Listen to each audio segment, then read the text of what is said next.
information, talk to one of the crew. Come and see myself up at the helm station. We'll do our utmost to help you out in any way we can. Couple of short safety announcements I do need to do before we get too far into the cruise. First off, if you hear 7 short blasts on the horn, followed by 1 long blast, that signifies we have an emergency, and we need you all to come down to the main deck area, the saloon. If by any chance somebody falls in 1877. Rồi.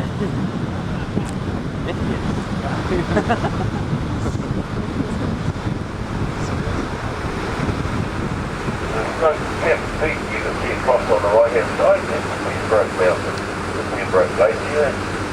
Looking at us there. Pembroke Mountain is 6,606 feet high, 2,014 meters.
Inside the Harrison Cove there, you'll just see coming into view is the Marine Observatory. We have a Marine Observatory that has roof that goes down 10 metres underneath the surface of the sea, and there's a viewing room down there.